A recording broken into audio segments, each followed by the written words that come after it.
I think when people have caused harm, the first thing that needs to happen is an interrogation of the root systems of harm in their own lives and in their own relationships, right?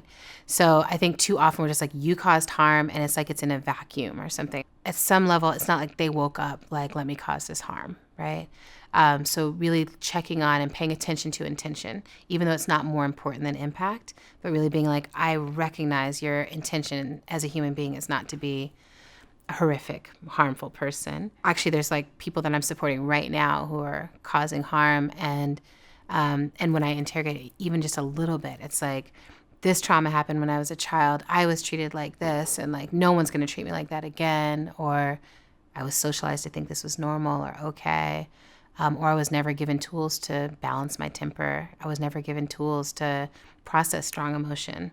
I don't know how to have a broken heart. I don't know how to express my sexual desires. Like there's just like stuff that people are like, don't learn. And I don't think it's like, that's an excuse. You didn't learn that, so now you get to be an asshole. But I do think there's something that's like, okay, that's what happened and shaped you. And now what we need to do is figure out, how do we reshape you, right? How do you opt into a new shape, a new way of being in the world that is not causing harm to people you say you care about or love or just want to be in community with? I've seen a lot of folks say, oh, you're just talking about your trauma as a distraction. And also, we've noticed that if folks are able to process that trauma, they're much more ready to take accountability for the impact that they've had. Often it's feeling like no one cared when I was hurt. Yeah. And so why am I supposed to care when someone else is hurt? And it's like, well, you should still care, but also we care that you were hurt, just not to the degree that we don't care about this other person too, right? And so it's about holding kind of complexity and nuance. There's an incredible quote from Danielle Sered that is like, no one experiences harm for the first time when they do harm. And I really love that, because I'm like, oh yeah, like, what were you like as a child? And this helps me with, when I'm mediating people, I'm often like, can I imagine you at age 4? Can I imagine you at age 7? Like, when did that first harm happen in your life? How long have you been a broken or scarred or wounded being? And how far has that scarring taken over what you think is your personality and what healing is possible? People who are stuck in patterns of lashing out and harming folks, a lot of times that comes from a place of feeling like you're not seen and held and loved as a person. In our experience, when you first have a conversation with that person, it comes to the surface that often some of their needs are not being met. And so that could be material needs, that could be social needs, that could be emotional needs. And if you come to that person, or rather come at that person and say, we don't care what's going on with you, you messed up and you need to step up and take accountability, that person would feel like they're not being seen as a full human and a full person in the equation. And in our experience, there's just a much greater openness to taking accountability if you feel seen, respected, held, really just treated with human dignity. I learned a lot from Philly Stands Up and the work that they did to support accountability. What I saw was that they stayed close to people for a long period of time. They met with them regularly, and they really started from a position of caring and of love. They understood that people had needs, that people who had done harm also had needs around having lives of meaning, of having people that cared about them, about having housing, about having food, about having work, about having an income, and all of those things that they need to thrive. It's very hard for someone to be introspective, be responsive, be accountable to another person when you're having a really hard time just surviving. What we do in our practice is we start with safety planning, right? And we do that both with the person who experienced harm and with the person who caused the harm. And that just sets a good baseline of understanding where they're at and, in a logistical way, what barriers would present to them being part of a process. Like, do they have access to transportation? Do they have housing? What's their financial situation like? Do they have support is that they can call on, or are they like alienated from their family and support system, even as a result of the harm that they caused? For accountability to be possible, we really need to think about like what conditions need to exist so someone can be accountable. What that often looks like is check-ins and relationship building for a long time before we can actually get to a point of really deeply diving into the harm that has happened. Shifting the way we fundamentally relate to the people around us. So trying to address the tiniest issues so that we get ready for the big ones. So really taking the time to ask each other, like, why aren't you doing the dishes when we have an agreement that you should do the dishes? Which can seem like a very small thing, but it's how can we address those tiny things in the ways that we want? Because those smaller choices every day are how we transform the way we relate to one another, which is how we get ready for big accountability and to really support folks who harm. That's how we build up our frameworks of how do we talk about things when they go down? How do we become better practice at having difficult conversations with each other? How does it become okay to talk about what we need? And how can we know what we need? We've all caused harm in some way, shape, or form, or we've colluded with harm in some way, shape, or form. And so if we can build relationships where we can have complicated and nuanced conversations that are vulnerable about accountability, mistakes we've made, times where we've messed up or where we weren't in alignment with our values, where we can talk about our fears and our shame and our guilt, I think to me, those have been some of the most powerful examples because you set a norm and create a culture within your relationships and your intimate networks around not only accountability, but what it means to be human and that being human is okay. It's this like balance between really rigorous challenge, right? Like really being able to stop, like tell a person that that behavior was not okay. You need to cut that out. We need to be able to talk about it. And it's also like deep love and commitment and time and energy that goes into really being like walking with someone through accountability. So it's that both and. We talk a lot about like it's actually not possible to hold someone accountable. And so that is a process that someone engages in themselves by choice.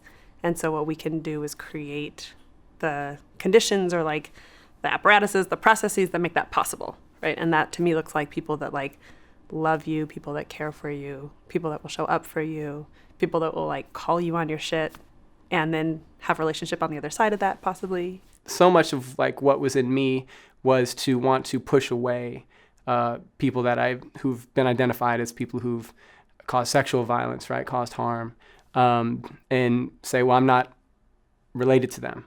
I'm something else. I'm with the good guys.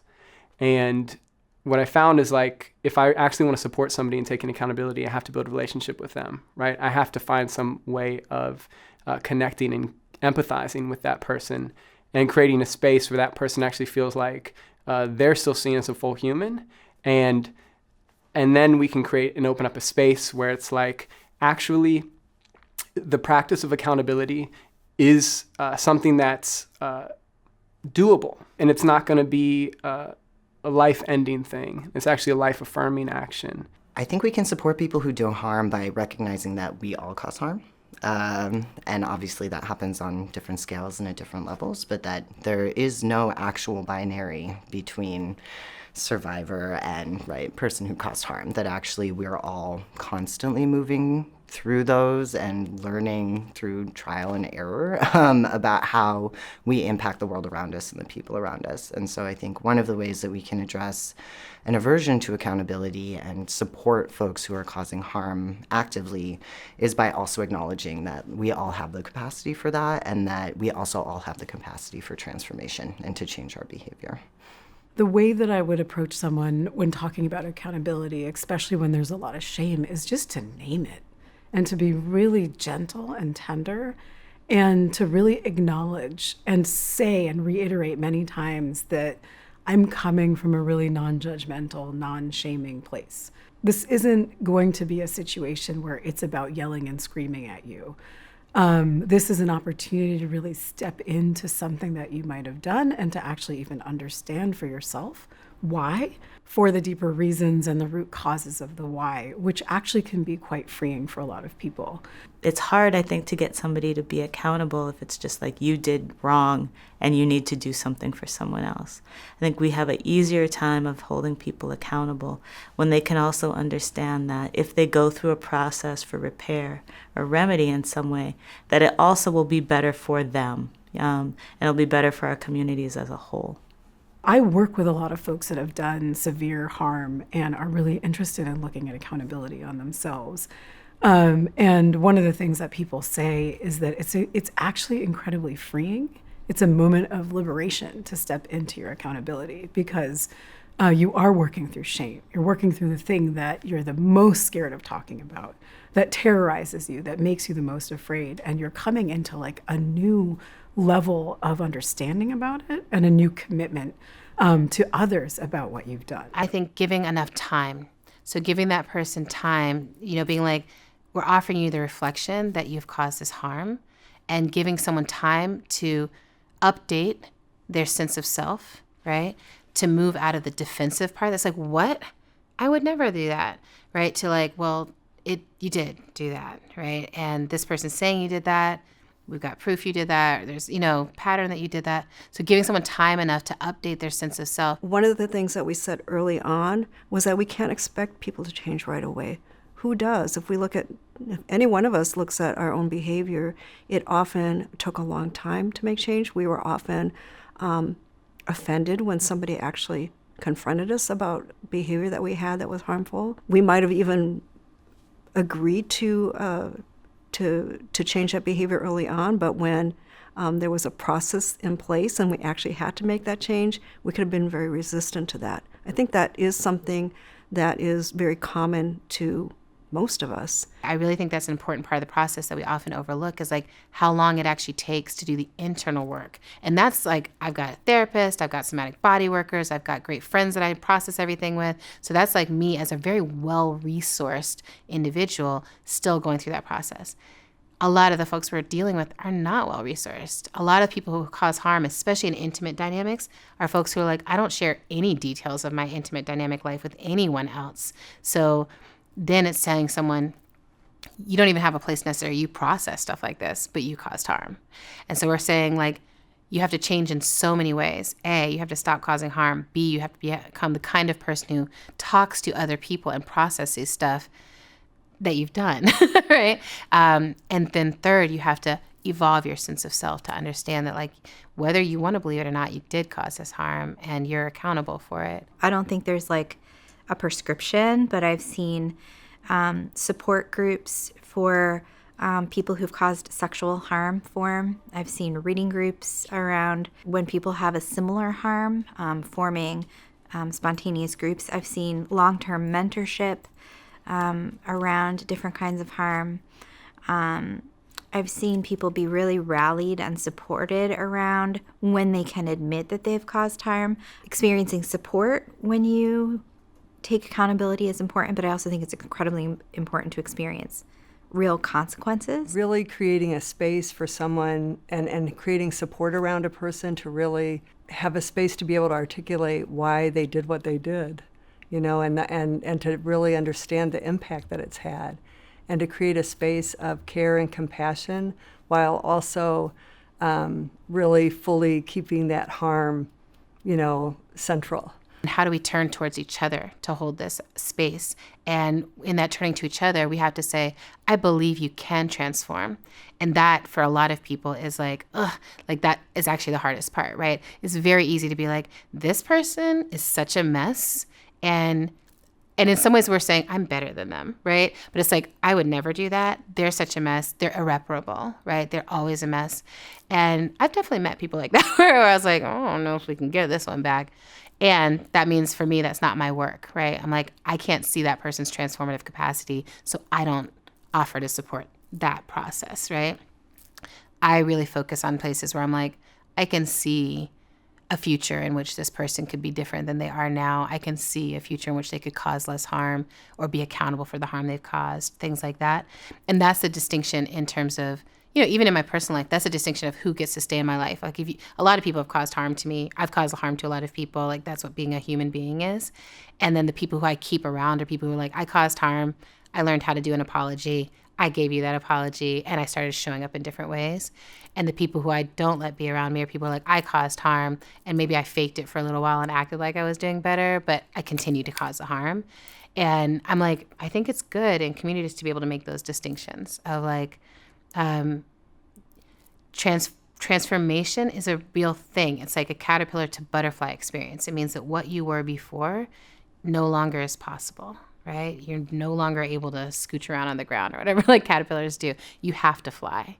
And I want that for more and more people in our community to be like, you can no longer be a shady asshole to each other. You can no longer cause sexual harm to someone in your community. It's no longer even possible. You have to be in community. You have to fly. You have to be accountable. Like that's the level of transformation that I want us to keep holding more and more of a standard for.